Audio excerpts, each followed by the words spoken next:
जय हिंद दोस्तों, मैं किशन जायसवाल आपको आपके ही चैनल किस्मम एकेडमी पे तहे दिल से स्वागत करता हूं।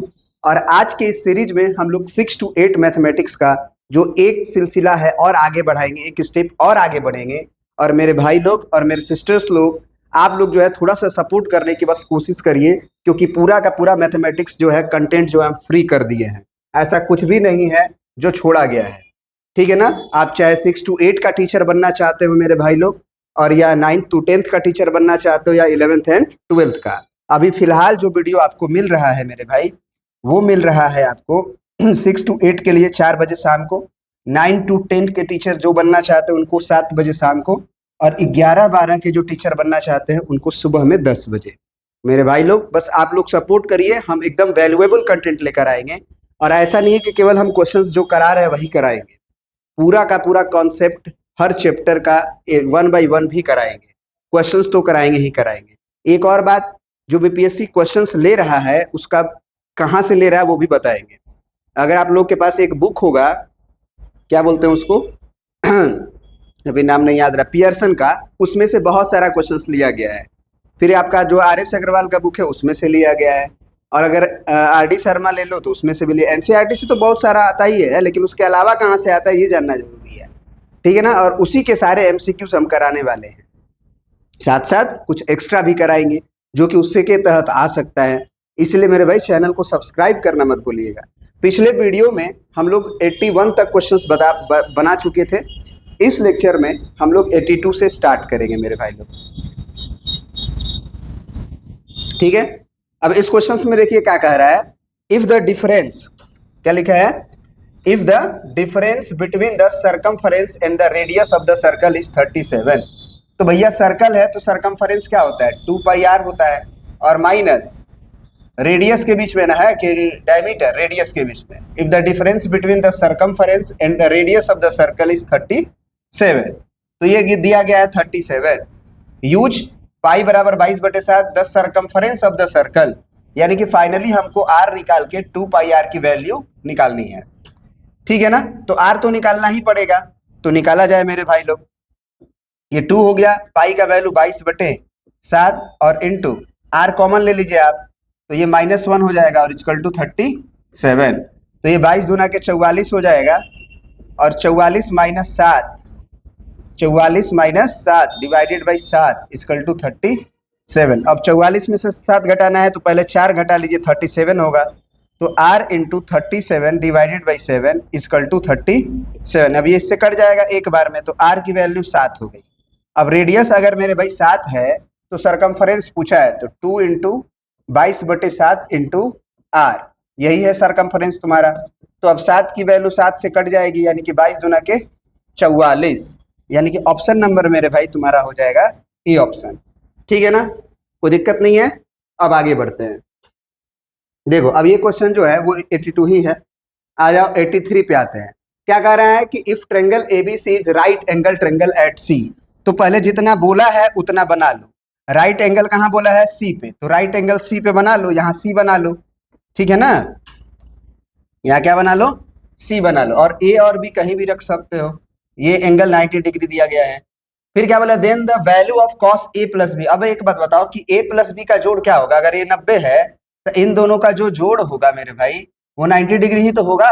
और cos 90 डिग्री का वैल्यू पूछ रहा है, क्योंकि A प्लस बी क्या है, 90 डिग्री है। तो cos 90 डिग्री क्या होता है, 0 होता है। तो इस तरह से ऑप्शन नंबर तुम्हारा डी हो जाएगा इस क्वेश्चन का। यानी कि कुछ नहीं है, बस एकदम हल्का हल्का क्वेश्चन है, ठीक है ना। अब आ जाओ, कह रहा है कि in a throw of 2 dice the probability of getting the sum is 10। अगर तुम 2 डाइस को फेंकते हो तो उसके सम जो है वो कितने आ जाए, उसके सम जो है वो 10 आ जाए, इस बात की क्या प्रोबेबिलिटी है। तो तुम मेरे भाई देखोगे कि 2 अगर डाइस को तुम फेंकोगे तो सैंपल स्पेस की संख्या कितनी होगी। 2 डाइस को फेंकोगे मेरे भाई तो उसके सैंपल स्पेस की संख्या कितनी होगी, ये जो देख रहे हो यही इतनी ही होगी, ठीक है ना। 2 डाइस को अगर तुम थ्रो करते हो तो या तो पहला पे 1 आएगा, दूसरा पे आएगा, पहला पे 1 दूसरा पे 2, पहला पे 1 दूसरा पे 3। इसका मतलब इन्होंने सम पूछा है कि दोनों डाइस पे आने वाला नंबर का सम जो है वो क्या हो जाए। तो भैया क्या हो जाएगा, उसकी प्रोबेबिलिटी की सम जो है 10 हो जाए, सम जो है क्या हो जाए, 10 हो जाए। तो उसके लिए तुमको देखना होगा कि जैसे यहाँ पे देखो सम क्या हो जाएगा, 6 और 4 10 होता है, तो एक यहाँ से आएगा।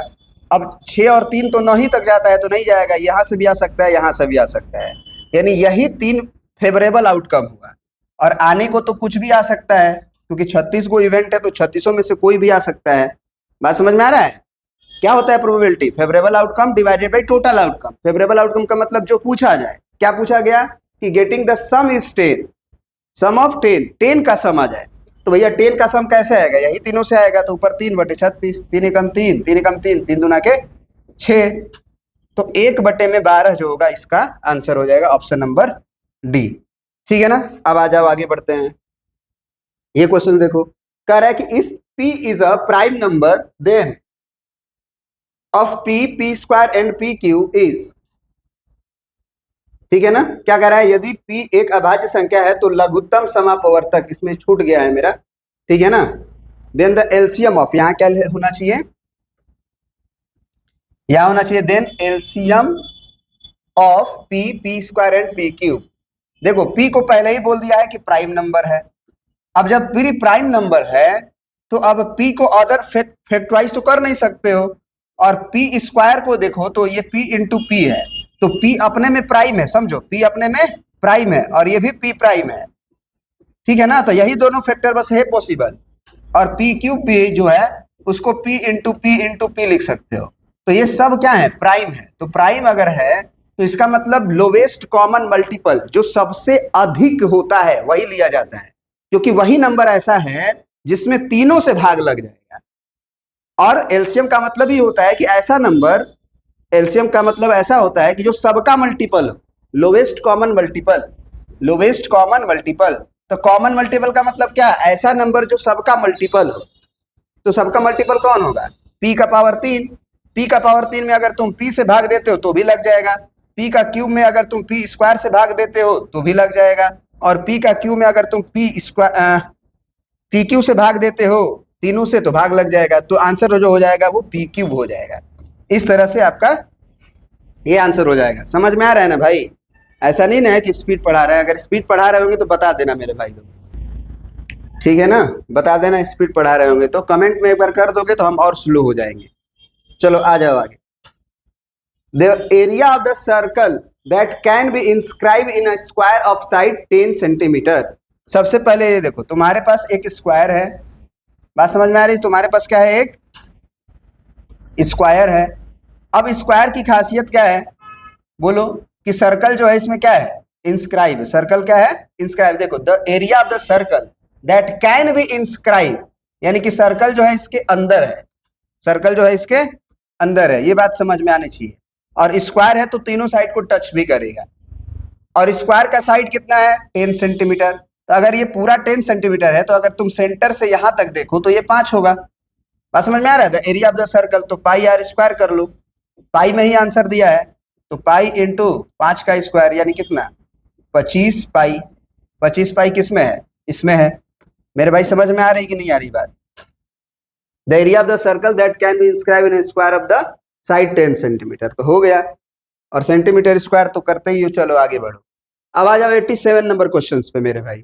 ये कह रहा है the area of the sector of a circle with radius 6 centimetre if the angle of the sector is 60 degree. अब एक बात बताओ, 60 डिग्री एंगल वाला सेक्टर का एरिया का डायरेक्ट फार्मूला होता है, क्या होता है मेरे भाई, θ/360 इंटू पाई आर स्क्वायर। तो थीटा 60 डिग्री है और बटे में 360 डिग्री रख दो। पाई के वैल्यू में आंसर नहीं दिया है, मतलब पाई के वैल्यू 22/7 ले लो जब कुछ भी ना बोले।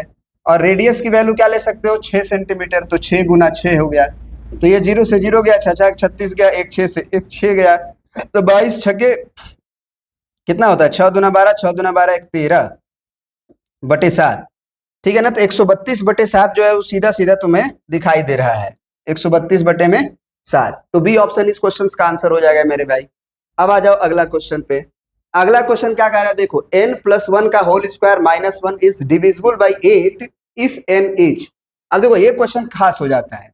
कैसे खास हो जाता है, देखो, बहुत लोग कंफ्यूज हो जाते हैं कि यार ये कैसे करें। भाई बहुत आसान है, बहुत आसान है। देखो, n+1 का होल स्क्वायर है और -1 है, डिविजिबल बाई 8, यानी कि अगर डिवाइड कर रहे हैं तो ये एक इंटीजर दे रहा है, तो मान लेते हैं वो इंटीजर k है, ठीक है ना। इफ n इज, तो n क्या होना चाहिए, n क्या होना चाहिए, तो ऑप्शन से भी तुम देख सकते हो वैसे तो, अगर बात करो तो। लेकिन अगर ऐसे भी देखना चाहते हो तो ऐसे तुम देख सकते हो, ऑप्शन से ही देख लो, आसान रहेगा। एक क्या है, इवन नंबर, एक इवन इंटीजर है, तो इवन की जगह पे 2 रख के देखो, तो 2 और 1 का होल स्क्वायर माइनस 1, यानी 3 का स्क्वायर ये हो जाएगा 9, 2 1 3 का स्क्वायर हो जाएगा 9, 9 में से 1 गया 8, और बटे में 8 तो कट गया। तो ये ऑप्शन तो भैया सही है, बात समझ में आया। अब बी को देख लेते हैं, नेचुरल नंबर। तो नेचुरल नंबर में भी भैया 1 आता है, लेकिन सारे नेचुरल नंबर के लिए होना चाहिए फिर तो, है कि नहीं, सारे नेचुरल नंबर के लिए होना चाहिए।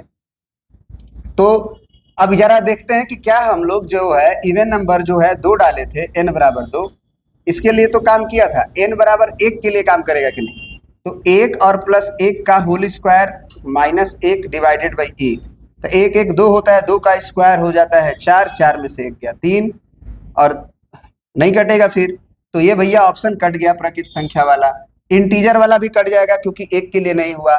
ऑड नंबर भी है जो 1 है उसमें आ जाता है, तो एक ही बचा ऑप्शन, ऑप्शन नंबर ए इस क्वेश्चन का, ठीक है ना। और अगर तुम विधिवत बनाना चाहते हो, विधिवत बनाना चाहते हो, अब देखो वीडियो जो है लंबा हो गया है, 12 मिनट का लगभग हो गया, तो आप इसी को यहीं पे खत्म करेंगे, क्योंकि अभी तक देखो मेरे भाई पढ़ाने के लिए कुछ नहीं है, हम सब पढ़ा देंगे, लेकिन प्रॉब्लम ये है ना कि थोड़ा सा आप तुम समझ नहीं रहे हो। हम चाह रहे हैं कि हम पूरा कंटेंट को लाइव लें, और लाइव लेने के लिए कम से कम 50 सब्सक्राइबर चाहिए होती है, यूट्यूब का कुछ क्राइटेरिया है, उसको पालन करना पड़ता है। इसलिए मेरे भाई थोड़ा सा सपोर्ट, इसलिए मेरे भाई थोड़ा सा सपोर्ट दिखाइए, और चैनल को सब्सक्राइब केवल करते रहिए, ठीक है ना। सब्सक्राइब करिए, और पसंद आए तो लाइक भी करते रहिए मेरे भाई। बहुत बहुत धन्यवाद। जय हिंद, जय भारत। अपना ख्याल रखिए और पढ़ते रहिए।